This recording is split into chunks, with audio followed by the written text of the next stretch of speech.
Alguém sabe me dizer aqui o que é a sílaba tônica?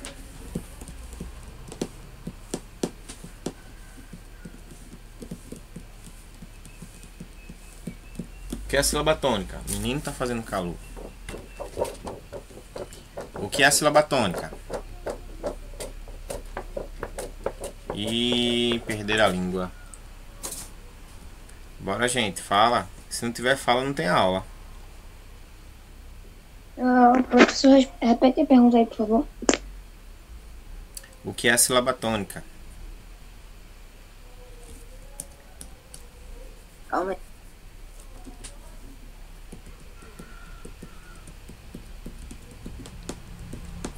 Bom, a sílaba tônica é a sílaba que na palavra ela tem um som mais forte.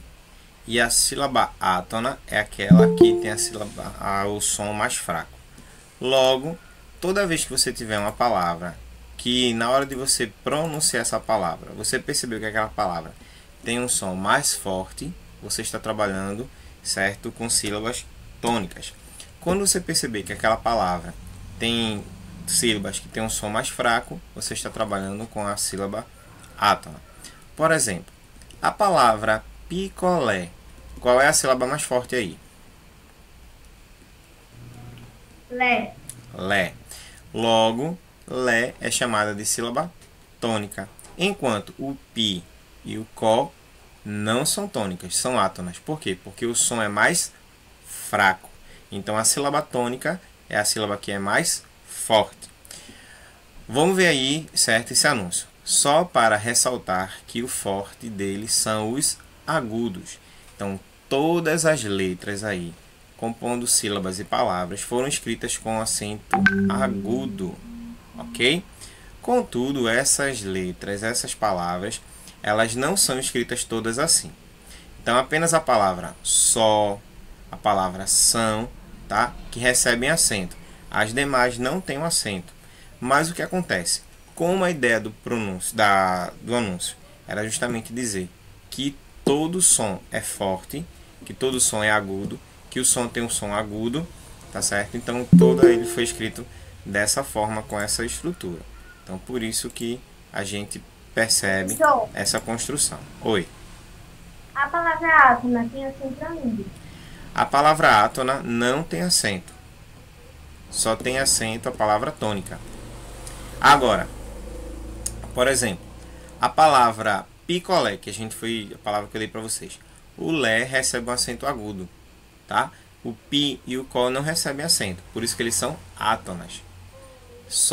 Agora, tem sílabas tônicas que elas também não são acentuadas. Por exemplo, a palavra ruim.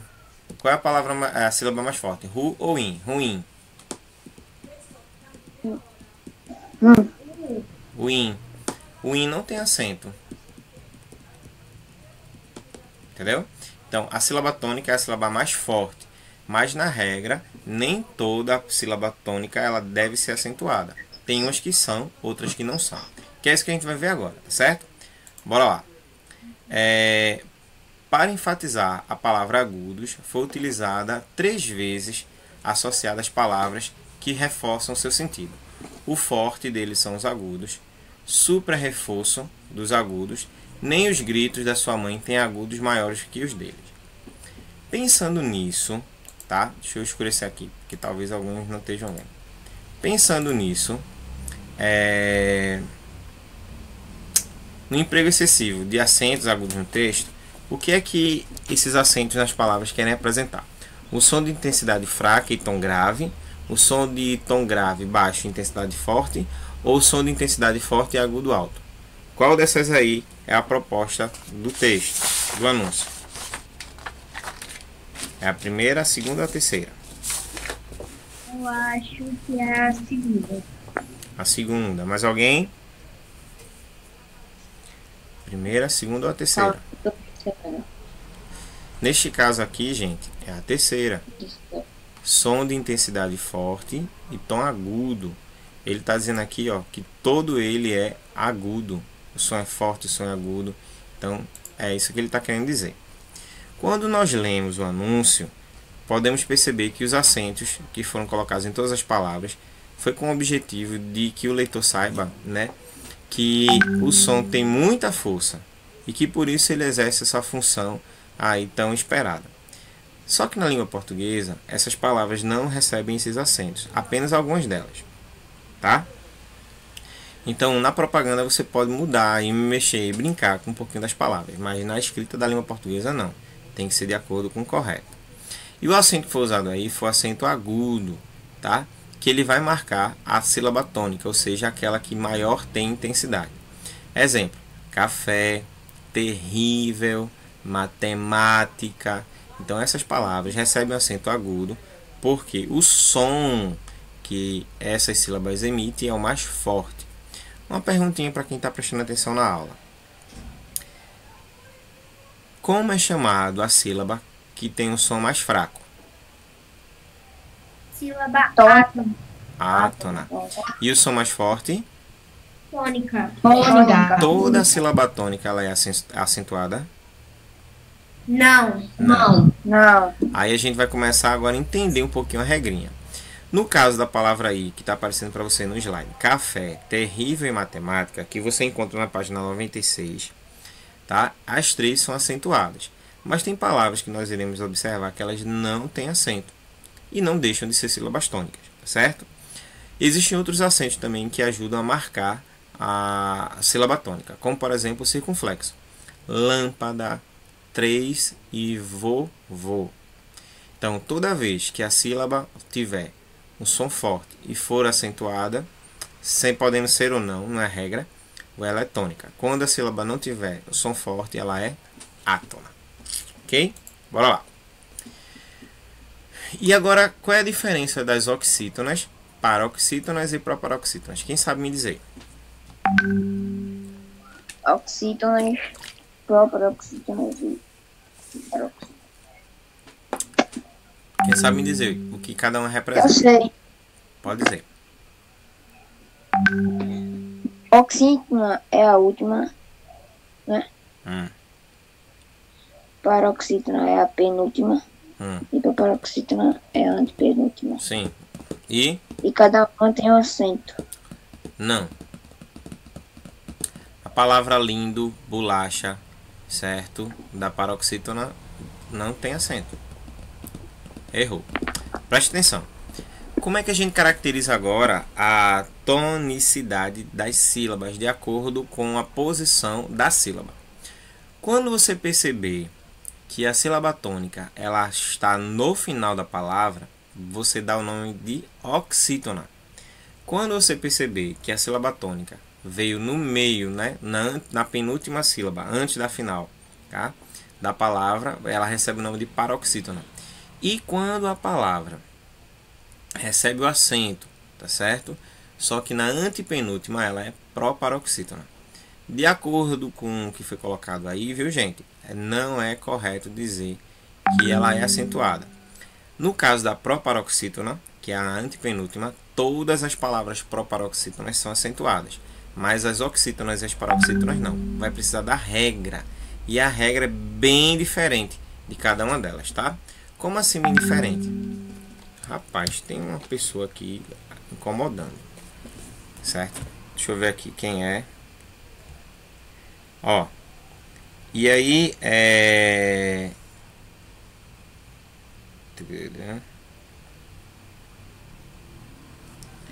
E aí, como é que a gente vai fazer, certo? A descoberta dessa sílaba tônica. Da seguinte forma, a gente vai, pelo exemplo, separar a palavra e aí vai ler a palavra. Só, fá. Então percebi que o fá é mais forte que o sol. Logo, o fá vai receber um acento. Mexer. O che é mais forte que o sol do sofá, né? Do fá. Mas mexer aí, gente, tem acento. O che tem acento. Cadê vocês? Não. Fugir. Gir tem acento. Não. Logo, não é regra dizer que todas as palavras que são oxítonas devem ser acentuadas. vai e vens tem acento, tá certo? Nas paroxítonas, lindo, lin é a mais forte. Lindo tem acento? Não. Não. Não, né? Cadê aqui? Deixa eu botar aqui para silenciar, porque tá uma zoada do nada. Bolacha tem acento? Não. Não. Dicionário tem acento? Sim. Insônia tem acento? Tem. Sim. Logo, nós podemos dizer que nem toda palavra paroxítona ela é acentuada. Aí vai precisar de uma regra. Agora, observa a proparoxítona. Pratico, pêssego, tivéssemos e Rômulo. Todas elas receberam acento, porque na regra da gramática, toda palavra que seja proparoxítona recebe acento. E como é que a gente sabe quando vai ou não acentuar a palavra? Então preste atenção, olha aí, observa direitinho, tá? Vou colocar aqui um título para a gente começar.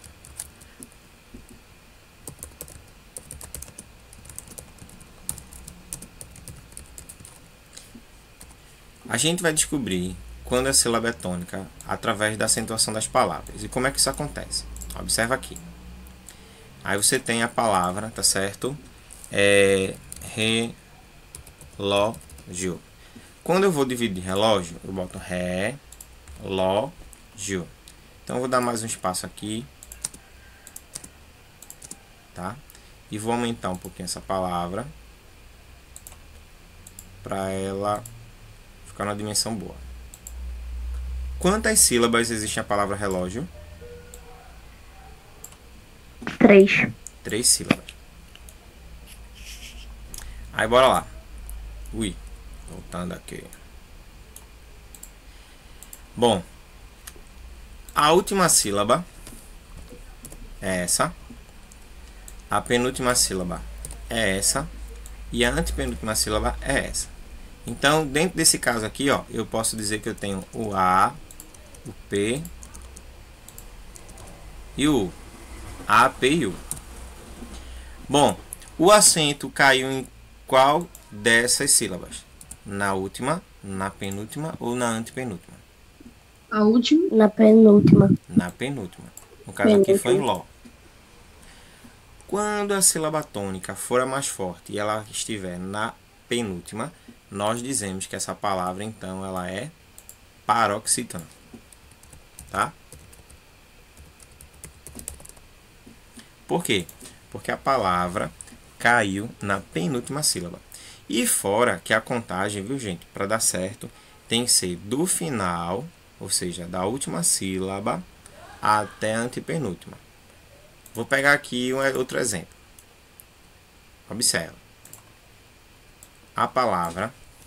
Ô, professor, a página 96, né? Ainda tô.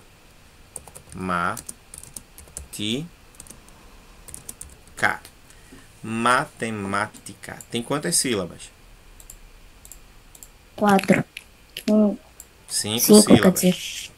Ó, mas na matemática a contagem é sempre da mesma forma como a gente fez com o relógio, certo? É da última até a antepenúltima. Neste caso, a antepenúltima sílaba, tá? É a sílaba ma. Deixa eu vir pra cá. Se ma é a última, a antepenúltima sílaba, então ma foi acentuada. Aqui. Então, quando o acento vai recair na antepenúltima sílaba, nós dizemos que esta sílaba é proparoxítona. E a regra diz que toda proparoxítona ela será acentuada. Então, como é que a gente faz a análise da sílaba? É sempre da última à antepenúltima. Por exemplo, vou colocar aqui outros exemplos para a gente ver, para saber se vocês estão prestando atenção. A palavra toalha. Então, ó, na divisão, toalha, tá? Ela tem a antepenúltima sílaba, Ela tem a penúltima sílaba e ela tem a última sílaba. Qual é a sílaba mais forte da palavra toalha?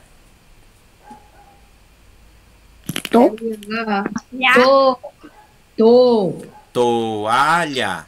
Toalha. Qual é a mais forte? A. E ela é paroxítona. Ela teve acento? Não. Não teve acento. Mas não deixou de ser a sílaba mais forte. A sílaba to e a sílaba lha são átonas, não são tônicas. Por quê? Porque são mais fracas.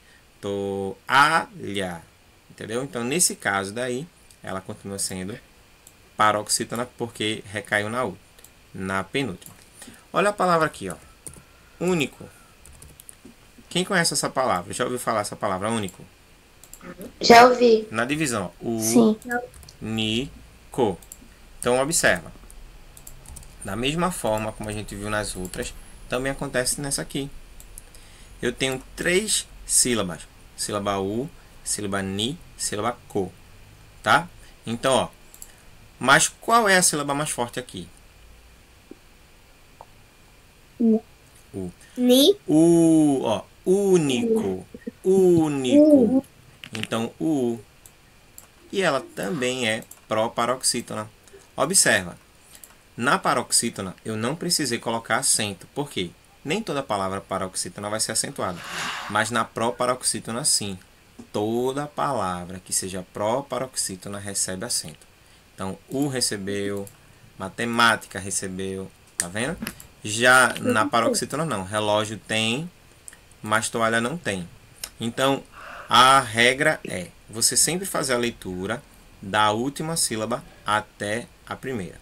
Se por um acaso você disser assim, professor, quer dizer então que se eu fizer a leitura de matema, vai dar errado. Vai dar errado. Por quê? Porque você tem que escrever assim, ó, APU a partir da última sílaba. Agora, como é que eu vou fazer essa leitura do APU, por exemplo, para uma palavra como café, que só tem 2 sílabas?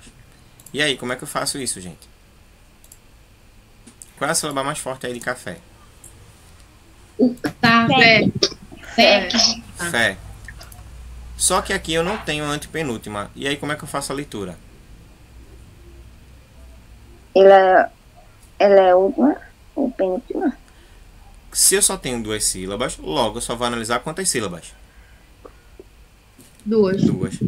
Se eu só tenho 2, eu tenho que começar pela última. Então, eu só tenho a última e a penúltima. Logo, a antepenúltima não faz parte dessa análise. Então, aqui, ó, café, última e penúltima. O é a última sílaba, por isso que ela foi acentuada. E aí, ela recebe o nome de oxítona. Ó aqui. Ruim. Ui. Peguei no vermelho. Ruim. Certo? Palavra ruim. Ruim. Tá vermelho. Eu vou trocar. Então, ó, a palavra ruim também só tem 2 sílabas. Se tem 2 sílabas, eu não preciso da antepenúltima. Eu só vou trabalhar com... Não é a primeira, não. É a antepenúltima. Certo? Com as 2. Ruim. O in é mais forte. Logo, vai ser considerada a sílaba tônica. Mas tem acento ruim? Não. Não. Então, quer dizer, ó, que nem toda oxítona vai ser acentuada, como nem toda paroxítona vai ser acentuada. Mas toda proparoxítona sim. Único tem acento e matemática tem. Então, o que a gente estava vendo aqui foi justamente isso, tá certo? Quando a sílaba ela recair na última, certo? A sílaba tônica recair na última sílaba, certo? Aí ela entra numa regra para saber se recebe ou não acento. Quando não, ela fica sem. Mas já na proparoxítona, toda ela tem acento. E existem outras palavras que recebem também acento. Rapidinho, deixa eu terminar aqui. Que são os chamados de monossílabos tônicos. Quais são eles? Pá, só, de, mês, tá? 3, que são uma sílaba só e tem acento. Já as átonas não tem. Min, ti, si, sol. Então essas aí não tem acento, não precisam de acento. Oi, pode falar agora. As proparoxítonas, elas não precisam de posição não, né? Basta ter o acento que já é a sílaba. Mas aí você tem que analisar para saber se realmente a palavra é uma proparoxítona. Ó, eu vou colocar aqui uma palavra, tá? Eu vou escrever a palavra e você me diz se ela é proparoxítona ou não. Independência.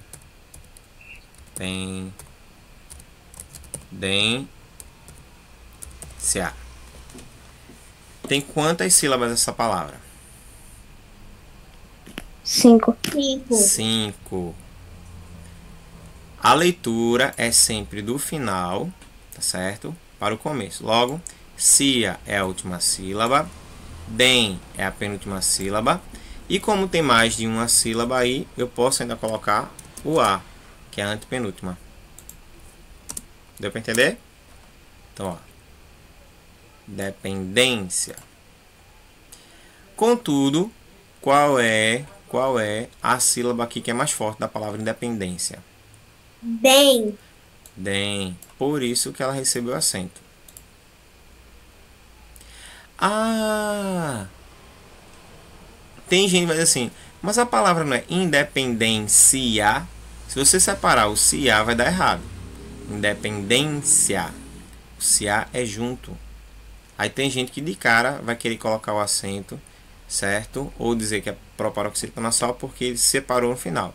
Mas não. Ela é uma palavra paroxítona. Por quê? Porque ó, a sílaba forte é a penúltima. É assim que a gente vai ter que analisar. Vamos treinar agora um pouquinho mais o exercício da gente. Bom, reescreva agora no texto da página 95, acentuando as palavras de acordo com as normas. Então, o texto é só para ressaltar que o forte dele são os agudos. Então, preste atenção. Vou pegar aqui para vocês entenderem melhor o que a gente vai fazer agora.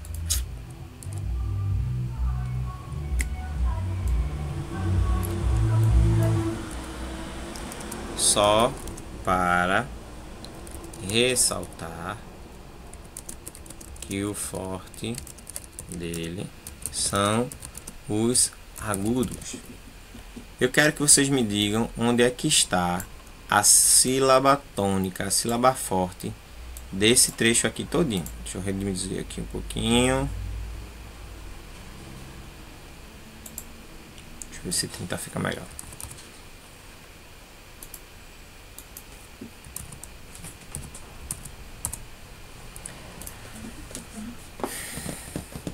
Cadê as sílabas tônicas? Só. Tá. São. Para. Qual é a mais forte aqui? Pá. Pá. Ressaltar. Tá. Tá. Tá. Que o forte. For. Dele. De. Página, professor. De 97. São os agudos. Gu. Então, ó, cada uma dessas palavras aqui, que a gente ressaltou aqui de vermelho, é a sílaba tônica. Se o vermelho é a sílaba tônica, o preto representa qual sílaba?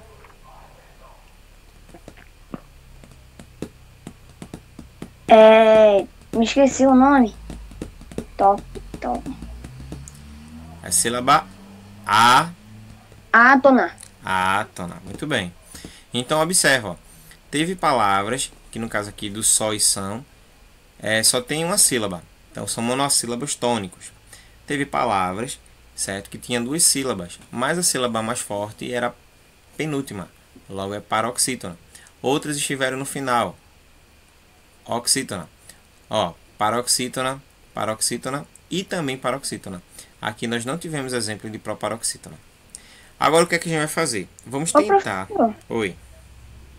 A impressão minha, ou todas, quando tem só duas letras, duas sílabas, sempre é paroxítona. Se tiver duas letras, duas sílabas, não quer dizer que são paroxítonas, não. Café tem duas sílabas. E café é oxítona. Entendeu? Chalé é oxítona. Chulé é oxítona. Aí vai depender do contexto. Bora lá. Não sei se aparece para vocês no livro, mas a gente vai separar agora, certo? Identificando as palavras de acordo com a divisão. No caso aqui, na letra A palavra tem 3 sílabas, certo? 3 sílabas. Aí pode ser, já saiu ovelha, né? Qual dessas palavras aqui em cima tem 3 sílabas? Monarco. Mônaco, né? Mônaco. Logo, a palavra que vai ficar aqui em cima, só para vocês entenderem no exemplo. O mó é a tônica, por isso que ele está lá em cima. Mônaco.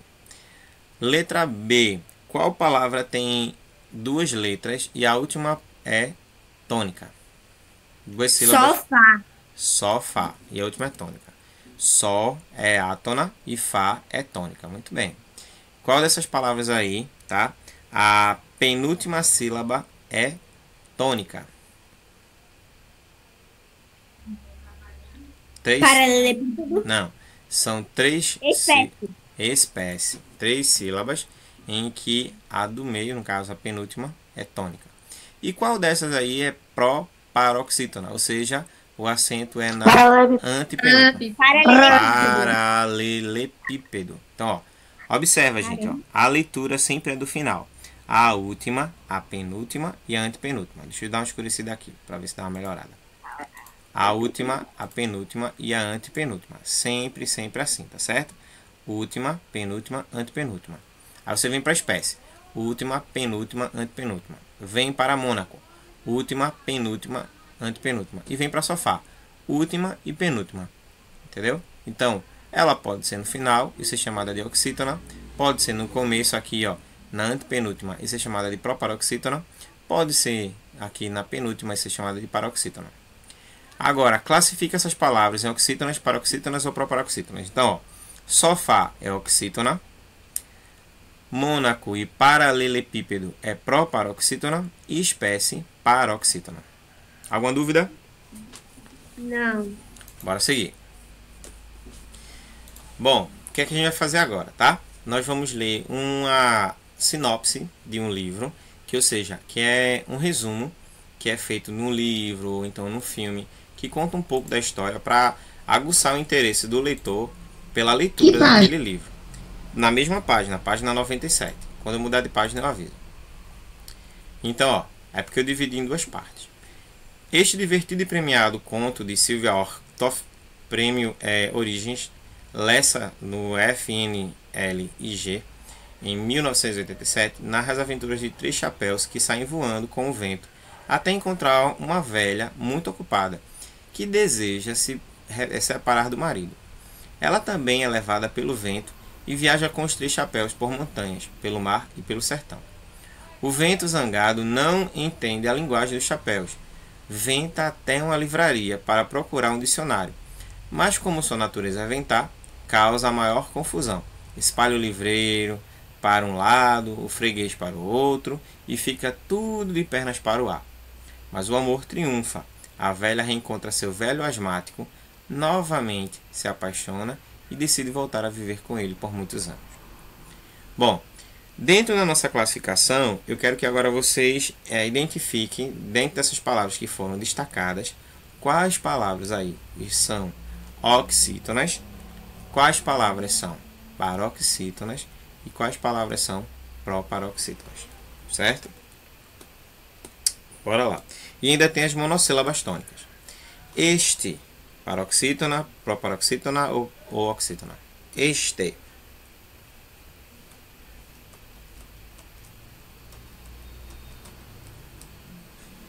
Este.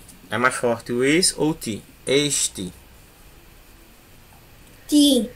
Ti. Ex. Quando ela vem na penúltima, ela é chamada de?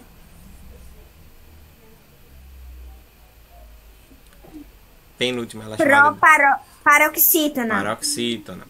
A palavra prêmio é paroxítona, proparoxítona, oxítona.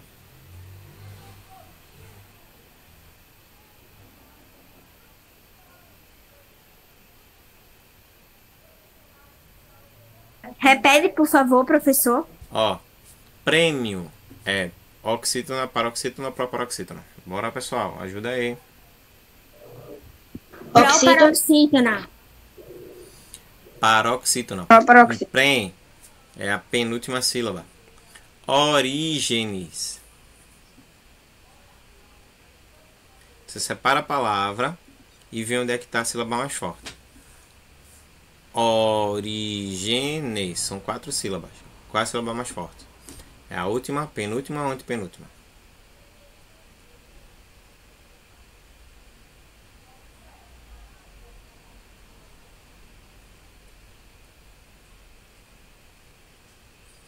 E dormiram. Repete, professor. Eu tô falando aqui com o meu... A palavra orígenes é oxítona, paroxítona ou proparoxítona? Proparoxítona. Proparoxítona. 3. Oxítona, paroxítona, proparoxítona ou monossílaba?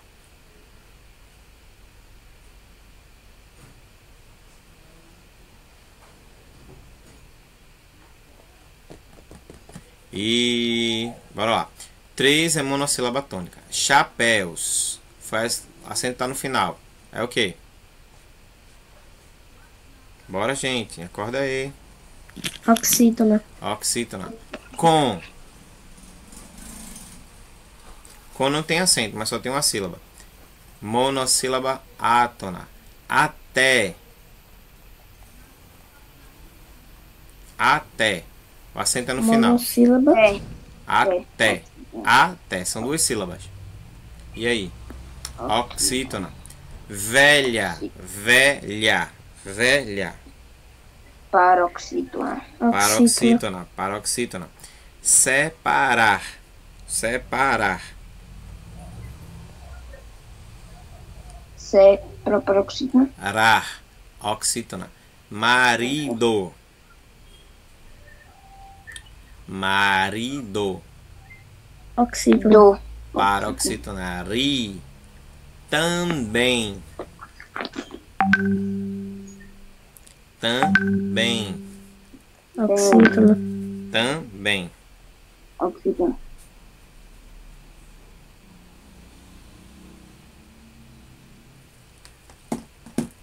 Oxítona. É mar.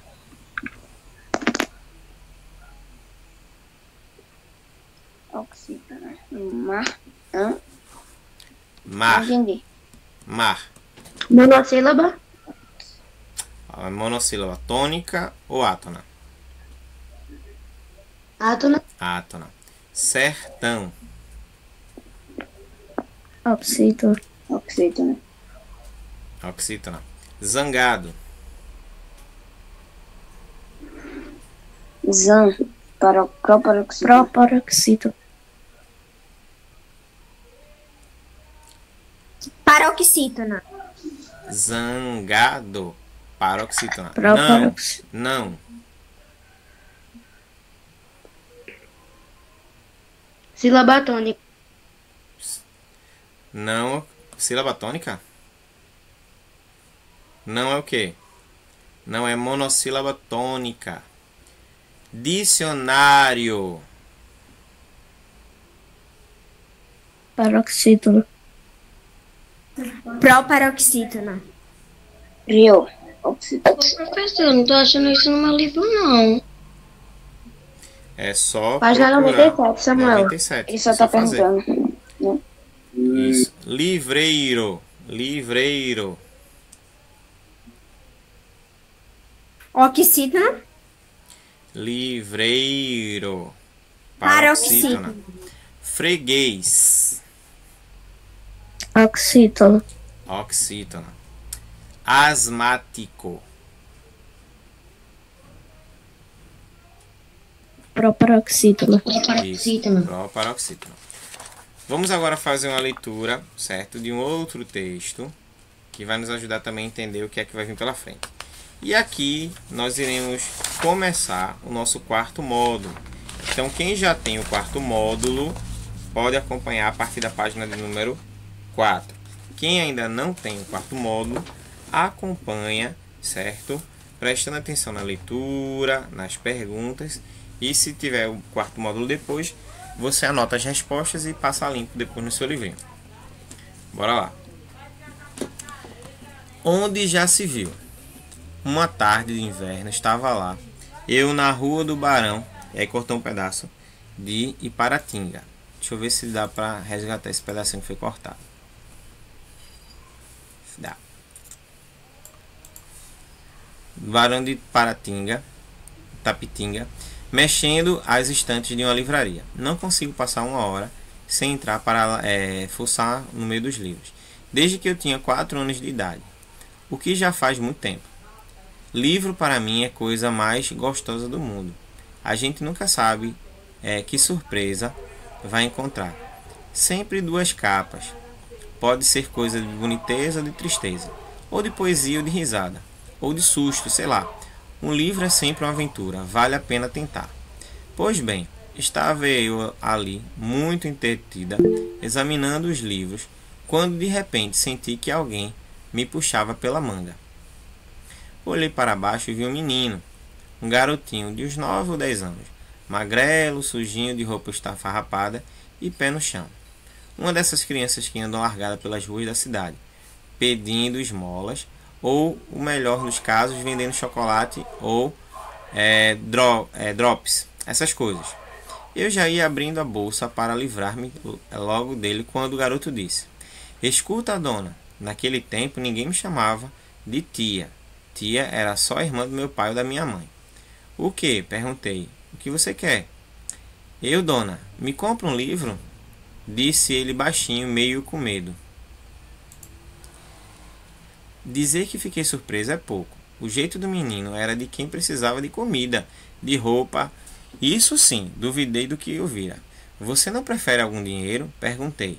"Não, dona", disse o garoto, mais animado, olhando-me agora bem nos olhos. "Eu queria um livro, me compra um livro?" Meu coração começou a bater mais forte. Escolha o livro que você quiser", falei. As pessoas na livraria começaram a observar a cena, incrédulas e curiosas. O menino já estava junto à prateleira procurando, examinando, ora um livro, ora outro. Todo excitado, um vendedor se aproximou, meio desconfiado, com cara de querer intervir. "Deixe o menino escolher um livro", falei. "Eu pago." As pessoas em volta me olharam admiradas. Onde já se viu alguém comprar um livro para um molequinho maltrapilho daqueles? Pois vou lhes contar. Foi exatamente o que se viu naquela tarde. Naquela livraria, o menino acabou de se decidindo por um livro de aventuras. Nem me lembro qual, mas me lembro bem na minha emoção quando lhe entreguei o volume e vi seus olhinhos brilhando ao me dizer em apressado "Obrigado, dona", antes de sair em disparada, abraçando o livro, apertando no peito. Quanto aos meus próprios olhos, estes se embaraçaram estranhamente. Quando pensei comigo, tanta criança rica não sabe o que perde, não lendo, e este menino pobre, que certamente não era um pobre menino, sabe o valor que tem essa maravilha que se chama livro. Isso aconteceu há vários anos, bem que eu gostaria de saber o que foi feito daquele menino. Então, uma coisa inesperada, né, aconteceu quando a moça que gostava de ler entra numa livraria atrás de um livro e encontra um menino leitor, um menino, certo, que não queria dinheiro, mas ele queria ler, ele queria aprender, queria estar atento às aventuras que estavam propostas aí. Bom, pessoal, agora é a vez de vocês, tá? Eu estou na página 6, para quem quiser me acompanhar. Qual é o fato ou situação que inicia essa narrativa? O que é que estava acontecendo?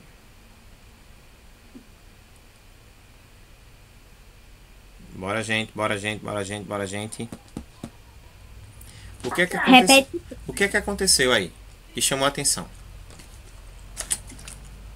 Foi quando o menino se ela queria comprar um livro pra ele. Um menino de rua entra na livraria pedindo para se comprar um livro para ele. Em sua opinião, esse fato é real ou imaginário? O que é que você acha? Imaginário. É imaginário.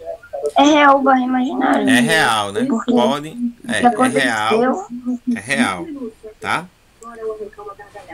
Pode acontecer, gente. Isso é improvável. Alguém pode chegar para você pedindo outra coisa?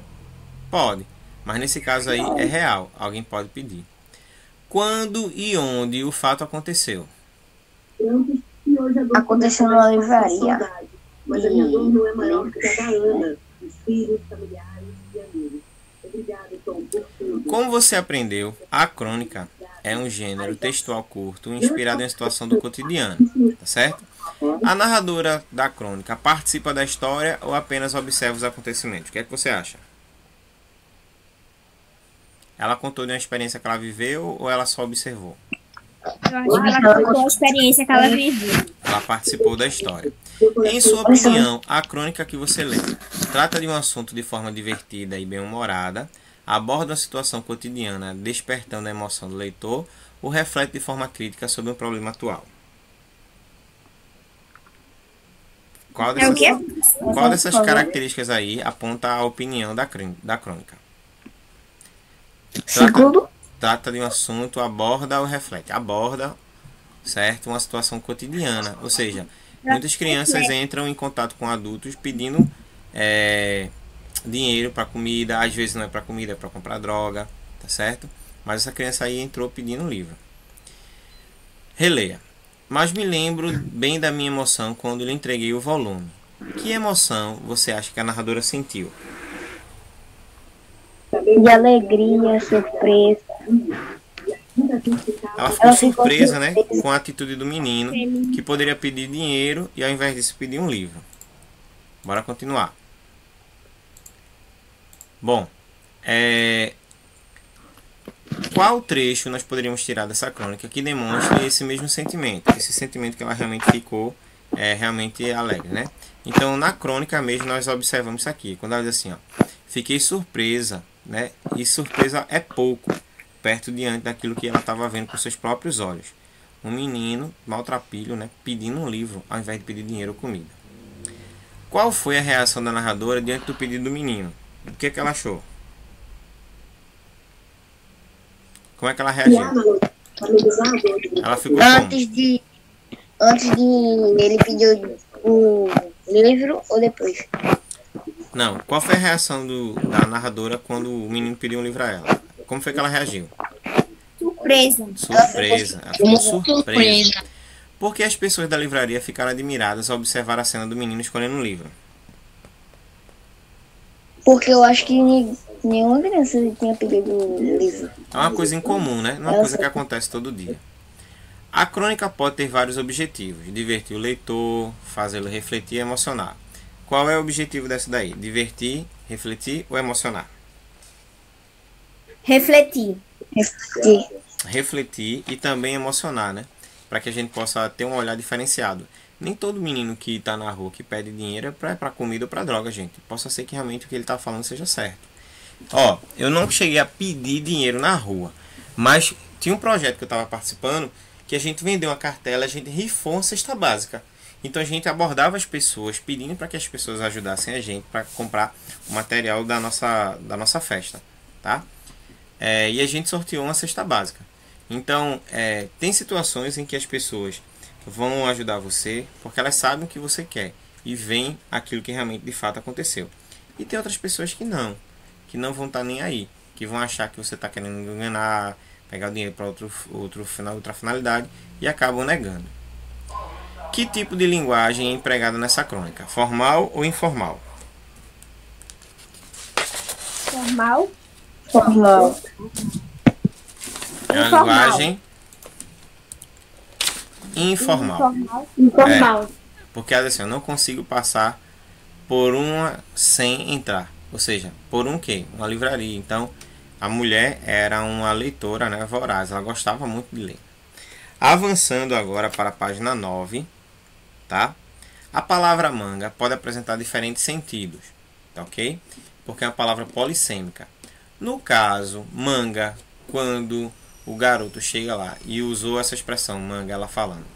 A manga está relacionado a manga não parecia estar madura. Você já tomou suco de manga ou vou trocar a blusa porque a manga está rasgada? Qual dessas três aí afirmações foi colocada a palavra manga? A manga da blusa. A manga da blusa. Isso. No penúltimo parágrafo desse texto, também são empregados menino pobre e pobre menino, tá? Essa relação muda de sentido ou não? Menino pobre é a mesma coisa que pobre menino? Não.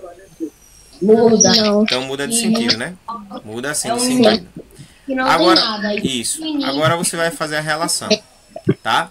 O que é menino pobre e o que é pobre menino. Transmite a ideia de pena, compaixão em relação ao menino.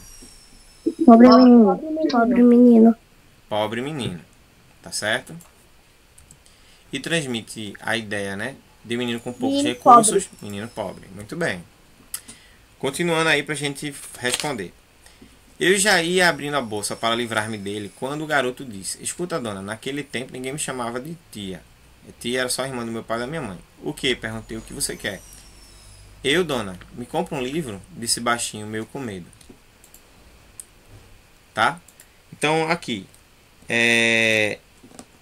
Como é que a gente poderia substituir essa expressão tirando travessão e colocando de forma as aspas? Como é que ficaria? Então, ficaria mais ou menos assim. Eu já ia abrindo a bolsa para me livrar dele quando o garoto disse. Aí bota as aspas. Escuta, dona. Tá?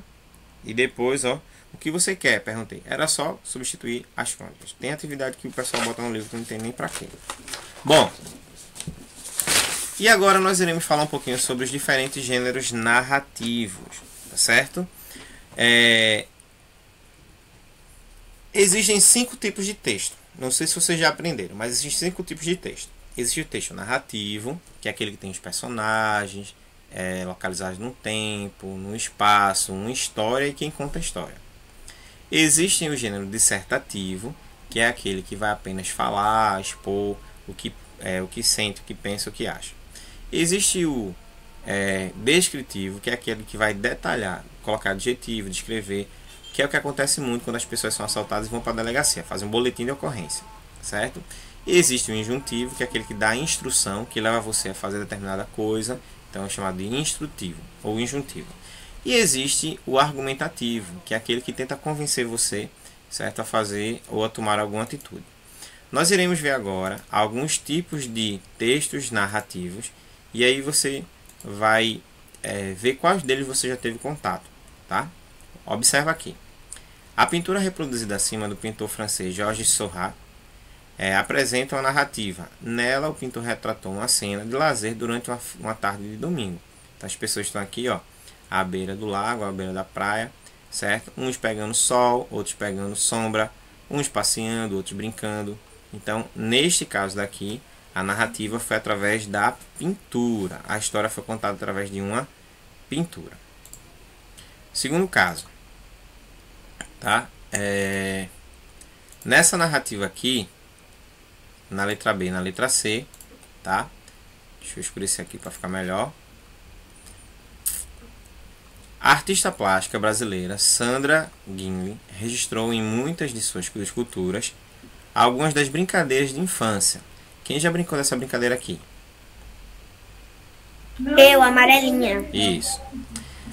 Na letra C, a fotografia reproduzida ao lado registra uma cena do cotidiano.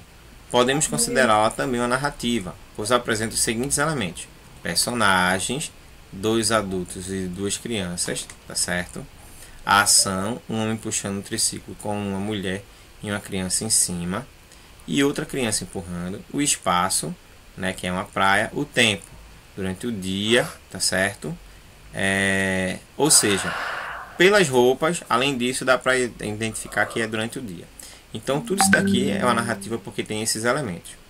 Como vemos, a pintura, a escultura e a fotografia também captam a realidade do meio-dia, né? do dia a dia.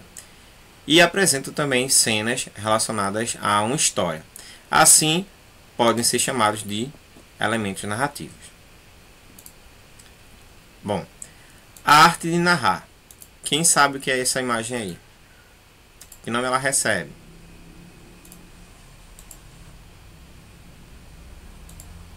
É dos Homens da Caverna? Isso. É chamada de pintura rupestre, que é uma pintura bem anterior às civilizações. organizadas dos homens, né? A arte de narrar também, que se originava antes, não era oral, tá? Então o homem falava, se comunicava com o outro através da pintura, e ele emitia som, Então você não sabia, não tinha ainda, como eu e vocês dominamos, tá? A regra para a gente falar as palavras. Então a gente pega uma letra que emite um som, junto com outra letra, forma sílabas, forma palavras, e dentro daquela palavra a gente dá significado para elas. Então a forma que o homem buscava se comunicar era através das pinturas nas paredes. Você sabe como é que essas pinturas eram feitas? Quem sabe? Era de tinta. Tinta. Eles não usavam tinta porque eles não sabiam que era tinta. Mas eles usavam alguns elementos, certo? Que eles podiam que ajudavam nessa parte. Então, por exemplo, sangue. Eles usavam sangue. Gema de ovo, né? De alguma ave, tá certo? Usavam folhas verdes. Pegava folha verde assim. Não sei se você já fez isso. Você pega, aí risca ela, porque ela vai soltar aquele líquidozinho verde, tá? Às vezes, depende do caso, poderia ser um argila, tá? E em alguns casos também fezes. Eles pegavam fezes, certo? E pintavam usando fezes, tanto de animais quanto humanas. Oi, tô ouvindo. Você já assistiu o Rei Leão? Você já assistiu o Rei Leão? Uhum. Não tem a parte quando o macaco pega o filhote e passa um negócio na cabeça dele? Sim. O que é aquilo que ele passa na cabeça? Ali é uma pintura, né? Porque aquele macaco dali, como era um ancião ancestral do povo lá, era uma pintura. Ali era uma marca para simbolizar que uma nova dinastia estava nascendo. Entendeu? Ali era uma pintura. Vamos lá. Então essa aqui também era uma forma que o homem utilizava para se comunicar. E aqui? Vamos ver através da leitura deste poema. Vou pegar aqui um escurinho, que é melhor para ver. Meio-dia, sol a pino, corre de manso o regato, na igreja repica o sino, cheiram as ervas do mato. Na árvore canta a cigarra, há recreio nas escolas, tira-se uma algazarra à merenda das sacolas. O lavrador pousa a enxada no chão, descansa um momento, e enxuga a fronte suada, contemplando o firmamento. Nas casas ferve a panela, sobre o fogão nas cozinhas. A mulher chega à janela, atira milho aos galinhos. Então aqui é um poema. Aqui também é outra forma da gente poder se comunicar com o outro. Bom, e nessas aqui agora, B, C e D, tá? Deixa eu escurecer aqui também, que facilita quem tá vendo. Um telejornal americano exibia uma reportagem sobre o suspeito pelo desaparecimento de uma menina, ocorrido em 2000. Em vez da imagem do suspeito, porém, surgiu a imagem de um hamster. A apresentadora disse: esse obviamente não é o Rodney Stanger, o suspeito. Letra C. Snoopy pega o pratinho de comida dele, tá certo? Coloca perto de Charles, depois dá um chute, certo? Entende a indagação, é isso que ele colocou? Quem tá com o livro aí? Que aqui tá bem escurinho, deixa eu ver qual foi a palavra. Entendi a insinuação. Ou seja, ele trouxe a comida, o prato onde colocava a comida, só que ele não queria comer aquela comida de cachorro, ele queria comer outra coisa. Então, por isso que ele fez dessa forma. Tá? E por fim, tem aí, ó, um senhor sentado. E o texto diz o seguinte: o cara estava quase conseguindo aquele emprego. Foi para a entrevista final com o patrão. Você vai começar ganhando R$100 por mês, disse-lhe o dono da empresa. Daqui a um ano você vai estar ganhando R$500 por mês. Ótimo, então eu volto daqui a um ano. Quem entendeu? Eu. Então, ó, ele queria Ele achava que daqui a um ano ele ia ganhar mais. Então ele preferiu voltar depois do que ficar agora só ganhando R$ 100, porque ele ia ganhar 500. Vamos lá. E na letra E, Dédalo vivia com o filho Ícaro na ilha de Creta. Dédalo era fugitivo de Atenas, pois cometera um assassinato. Como era um habilidoso construtor, Minos, rei de Creta, pediu para Dédalo construir uma moradia para o Minotauro, criatura metade homem e metade touro. Dédalo criou o labirinto tão bem feito que quase ficou preso lá dentro. O construtor temia ficar sob o domínio do rei cretense. Ainda que Minos me feche as portas da terra e da água, o ar permanece livre, pensava. Dédalo fez então 2 pares de asas com penas de pássaros presas com cera. Ele deu uma ao filho e pediu para que ele não se aproximasse do sol. Ícaro não respeitou o aviso do pai e voou o mais alto que pôde. Com o calor, a cera derreteu e as penas se soltaram. O mar foi o destino final do menino. Quem entendeu isso aqui? Eu. Então, nessa narrativa aqui, tá certo? O pai era um construtor, fez asas para que o menino pudesse voar, fugir da ilha de Creta. Só que disse para ele não se aproximar do sol, porque o sol ia derreter a cera. E com isso o menino caiu pela questão da desobediência. E agora nós iremos responder, certo, as nossas questões aí. Da página, para quem está acompanhando, de número 14. A primeira pergunta é: vamos relacionar os textos apresentados ao gênero que eles pertencem. Então, mito. Qual é o mito? Qual letra aí? Letra A, B, C, D ou E? Qual conta a história de um mito aí? D. Letra E. Piada. A, B, C, D ou E? Qual é a piada? D. D. D. HQ. A, B, C, D ou E? C. B. C. C. Notícia. A, B, C, D ou E? D. B. B de bola. E poema, letra A, que foi o que faltou. A. Classifique cada um dos textos, tá?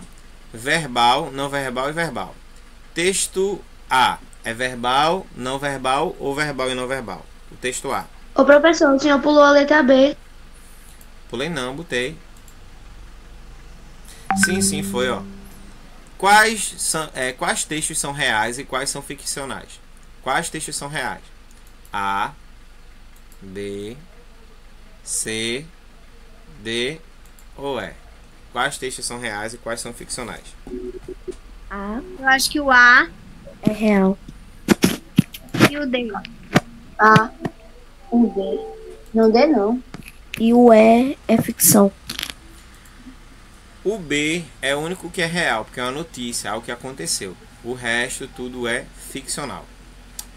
E aí, voltando agora para a letra C, vamos fazer a relação, tá?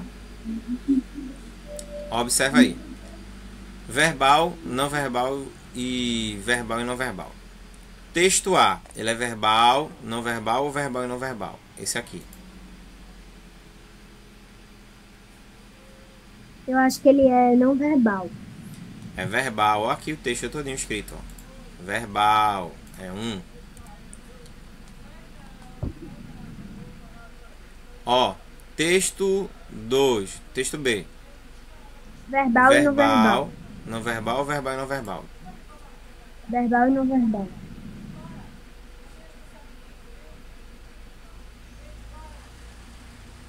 Isso aqui Eu é acho que é verbal e não verbal verbal. também. Verbal também. Professor, eu não vou falar muito não, porque aqui do lado de casa tem um barulho. Certo. Tá com som. Texto C. Verbal, não verbal, verbal, não verbal. Isso aqui. Eu acho que verbal e não verbal. Verbal e não verbal. Aqui é misto. Tem os dois. Texto de verbal, não verbal, verbal e não verbal. Eu acho que é não verbal. Aqui ele é verbal também. Tá? E o texto é verbal, não verbal, não verbal e não verbal. Não verbal. Verbal. Tudo que tem texto escrito é verbal. Tudo. Certo? Por que a letra C é verbal e não verbal? Porque ela já começou com não verbal e só teve uma fala de verbal. Se só tivesse imagem sem texto, seria não verbal. Bora lá. Essa parte aqui a gente não vai produzir. Bom, eu quero que vocês vejam agora essa imagem. Quem consegue ver essa imagem? Eu. O que é que essa imagem está dizendo aí? Está apresentando. O menino. Uma criança, né? O menino, uma criança de rua lendo um livro. Que achou um livro. Onde, minha gente, mais ou menos ela achou esse livro? No lixão? No lixão. E ela está fazendo o que com esse livro? Lendo. Lendo, né? Ela está tendo a oportunidade de leitura aí através deste livro. Bora lá. A fotografia através dos tempos. Como é que funcionou a fotografia através dos tempos? Então, antes, para quem não sabe, tá? A fotografia, ela não era do jeito que a gente vê hoje no celular. Que você pega, faz uma pose, marca uma selfie e registra aquele momento, não. Mas ela surgiu, certo? Em 1839 em Paris, tá? E já havia um método antigo de reprodução, que era através de uma câmara escura, que consistia em uma caixa preta com um pequeno orifício em um dos lados. O lado contrário formava a imagem invertida da cena da frente da abertura. No início, tirar fotos era uma atividade complicada e limitada, pois as câmeras eram enormes, era desse tamanho aqui, até chegar ao que conhece na atualidade. A invenção da fotografia acabou tornando-se um recurso muito útil que permitiu, por exemplo, o registro de cenas familiares e cotidianas e até mesmo a observação do sistema solar. Tá? Então é isso que a gente aprende nesse contexto. Continuando, certo? O que mais chamou sua atenção na fotografia da página anterior? E que sentimentos ela despertou em você? Essa imagem aí, o que é que chamou mais atenção? O menino que teve a oportunidade de ler. O menino que achou um livro, né? E estava ali, ó, utilizando aquele livro todo o tempo, certo? Ao ponto de que ele estava ficando bem satisfeito com isso. Cite alguns lugares que seriam adequados para uma criança ler. Então, ó, No seu quarto? em casa, no quarto, na escola, na biblioteca, certo? Isso. Por que você acha que o menino está nesse lugar? Porque ele não tem uma casa. Que ele não tem uma casa, não tem um local para onde ele ir. E por isso ele precisa, tá certo? Desse espaço. E quais são os benefícios que o livro pode trazer para o menino? O que é que o livro pode fazer com ele?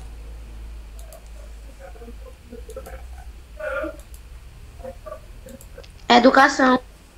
Educação, pode preparar o menino para ficar mais educado, mais inteligente e sábio, né, em algumas coisas. Muito bem. Bom, a fotolegenda é justamente essa mescla que tem uma foto e embaixo tem uma descrição dessa foto. Qual é a função da legenda que acompanha a fotografia na página anterior? Qual é a função que ela desempenha? Ela vem com o objetivo de fazer o quê? De trazer o quê? Professor, a aula vai terminar de quantas horas? Daqui a pouco. A gente já está nos últimos slides, só falta esses 3. Tá. Então, ó, qual é a função, tá certo? Qual é a função? Qual é a função, tá, dessa legenda?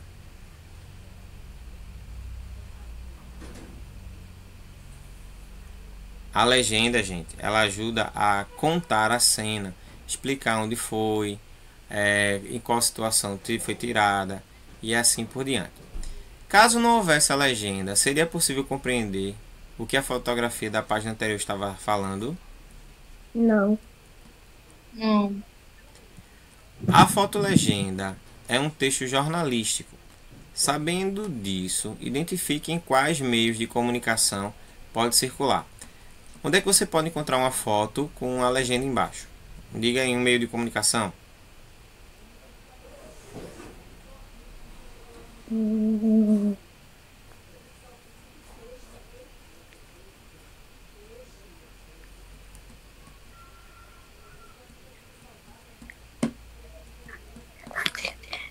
Onde é que eu posso encontrar uma foto com a legenda dessa aí? Bora que tá acabando.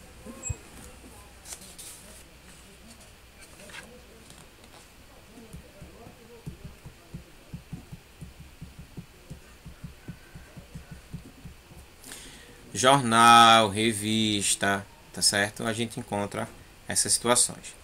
A fotolegenda da página 15, vinculada na Folha de São Paulo, em 5 de outubro de 2008. Em sua opinião, com que objetivo o fotógrafo registrou essa cena? Ele simplesmente queria registrar por registrar, foi sem querer, ou aquela cena chamou a atenção dele? Bora, gente, responde aí. Quanto mais vocês demorarem, mais a aula termina. Não termina. Bora?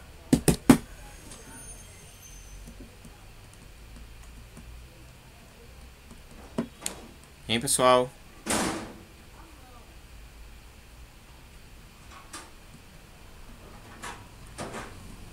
Então, ó, ele pegou uma cena inusitada, né? Uma cena que ele não estava esperando e fez aquele registro.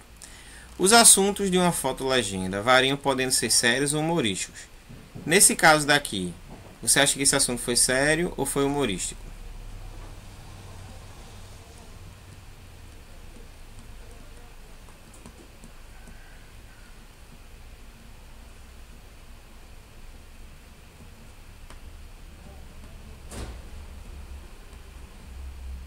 Hein, pessoal? É sério ou é humorístico? Sério, professor. Sério. Sério. Estamos indo agora para o penúltimo slide. No texto, certo, fala que foi na Baixada Fluminense. A Baixada Fluminense é um adjetivo para qual região? Pernambuco, Rio de Janeiro, Paraná ou Amazonas? Rio de Janeiro. Rio de Janeiro. E agora a gente vai trabalhar com os adjetivos pátrios, tá certo? Ó, os adjetivos pátrios são aqueles que a gente atribui quando a pessoa nasce de um determinado lugar. Por exemplo, quem nasce em Recife, recifense, Olinda, olindense. Acre é chamado de quê? Acriense. Acreano. Rio Branco, quem sabe?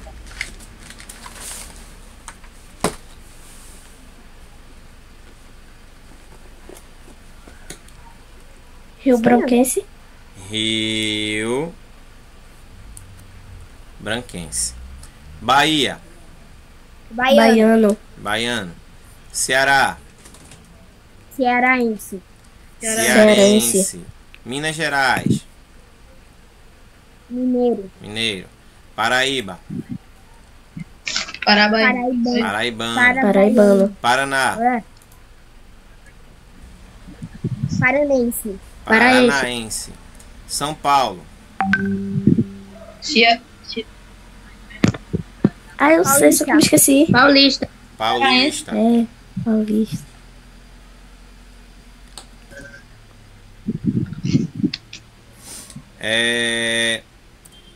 Salvador.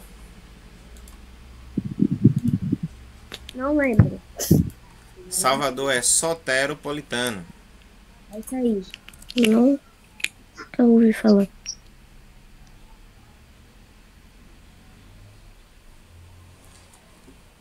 Fortaleza.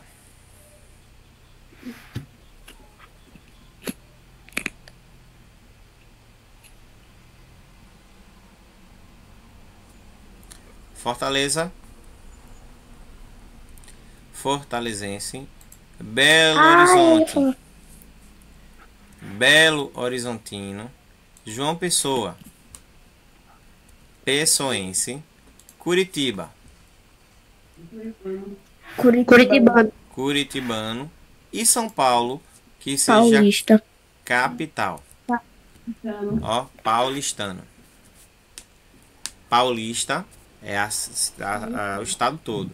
E paulistano é quem mora na capital. E para fechar aqui com chave de ouro, tá certo? A Baixada Fluminense é essa área daqui do Rio que está sendo retratada aqui, tá? Mas a gente não vai ler, não. Quero só que vocês prestem atenção.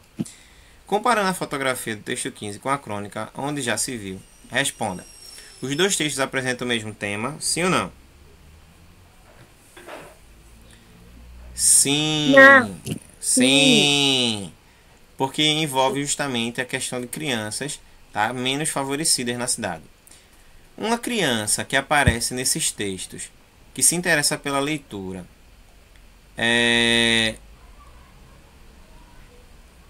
deixa eu ver assim. É comum de acontecer ou não? Não. Não. Qual é o espaço onde ocorrem as cenas apresentadas na crônica e na fotografia? Na crônica lá, na livraria. E o menino que achou um livro? No lixão. No lixão. Em sua opinião, por que o cronista e o fotógrafo decidiram registrar essas cenas? Qual foi o objetivo?